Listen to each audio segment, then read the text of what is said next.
Now I'm Mark from the Wayback Meditation and I'm sitting at my desk here, and what I'm going to share with you is a video of what some people call an orb, or others might refer to it as a light being. Towards the end of this video I'm going to tell you a little bit more about what I think it was, but let's just dive straight in. On my desktop here I've got two screen recordings. Now what was happening was I was setting up my webcam, so the camera these were shot on is the webcam at the top here.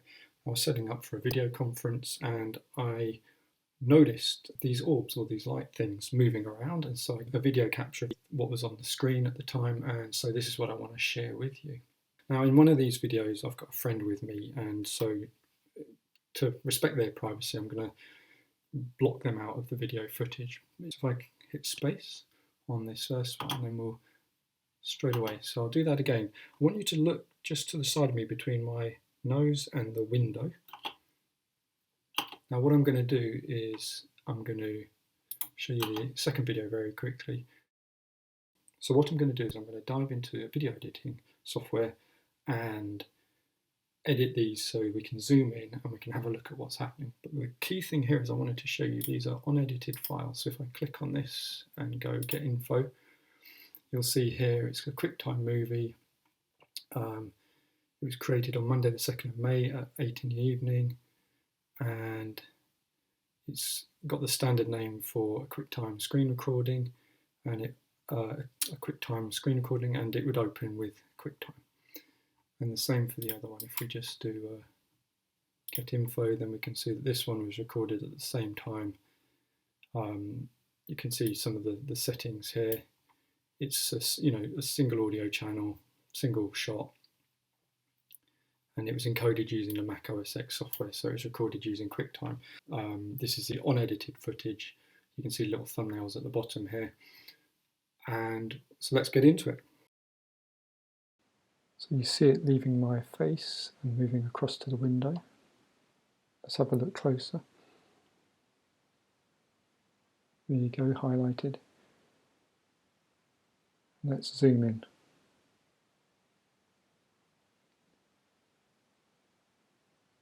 Okay, this next video I've blurred out my friend.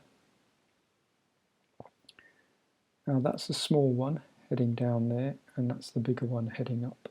We're going to watch that again.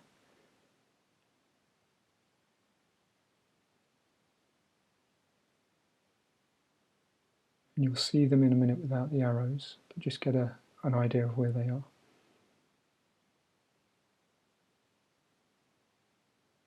There you go. So let's have a look at that lower one. You can really see it when it goes in front of the plant pots. In fact, it looks like there's also other things leaving me and moving around, but we're focusing on the things that are most clear. So you see it leave. Okay, so let me explain. I have a pretty good idea what these things are, and I'm aware of them and sense them, not just when I can see them, but this was an opportunity because I was using a webcam and they were clearly visible in the webcam. I made it clear to them that they were to leave immediately, and some of them did. By the time I started recording, a number had already left. But when I close my eyes, they sense that I'm going to focus on dealing with them, and that's where you see a stronger response from them. And so what we're going to see now is a whole run of these things leaving, and you'll notice that there's some changes and differences between each one. Just see what you notice. We're going to watch each one a few times, including close-ups at the end, so we're going to go through it now. So there was 2, 3. In case you wonder why I'm pointing in the wrong direction, because I'm looking at the screen, which is a mirror image. I kept on kind of getting it wrong.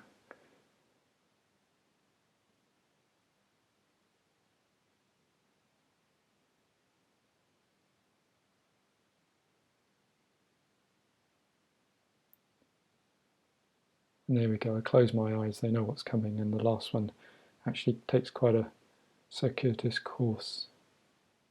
So let's watch these again. 1, 2,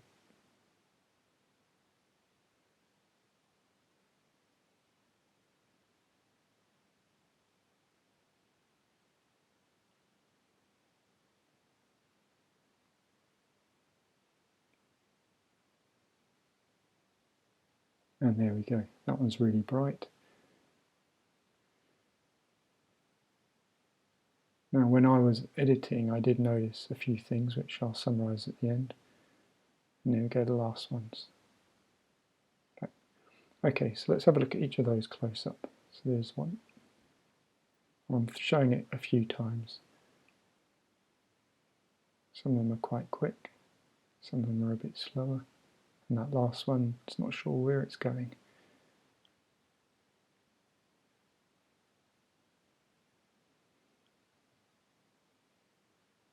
Okay, what I've done here is I've brought together a screenshot of each of the incidences into different layers inside a graphics program called GIMP, which is freely available.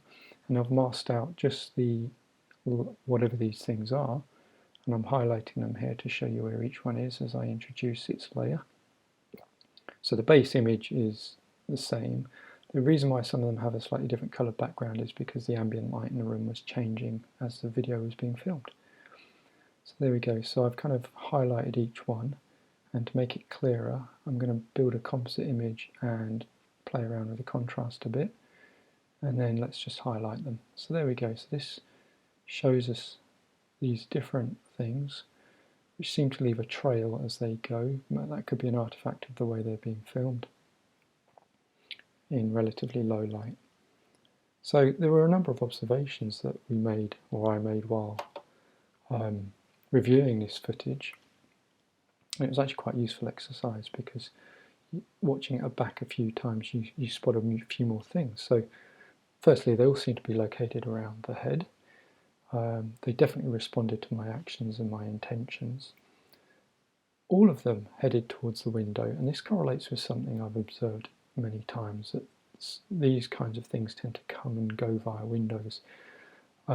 They demonstrated that they could change direction and or speed. They were not white, and some of them definitely had tinges of colour to them.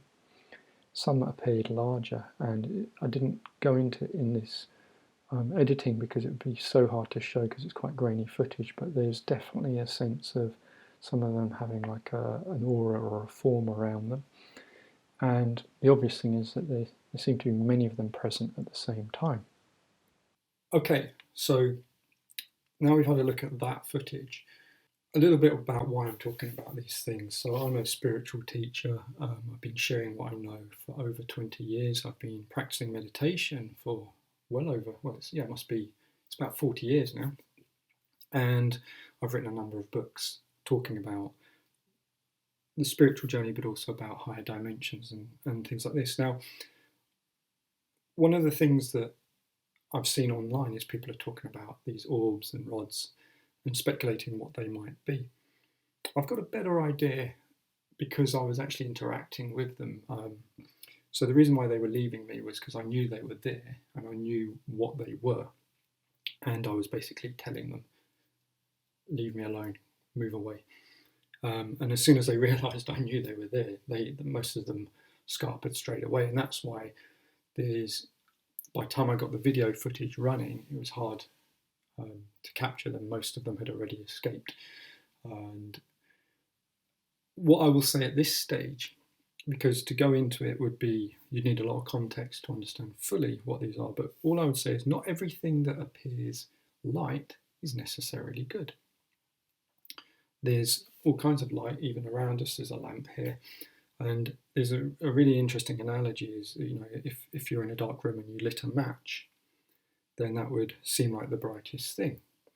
But if you were on a very sunny day and you lit a match and you held it near a piece of paper, the flame of the match would actually cast a shadow compared to the brightness of the sun. So it's a nice metaphor for saying that not everything that appears bright or light is necessarily the brightest or the highest good.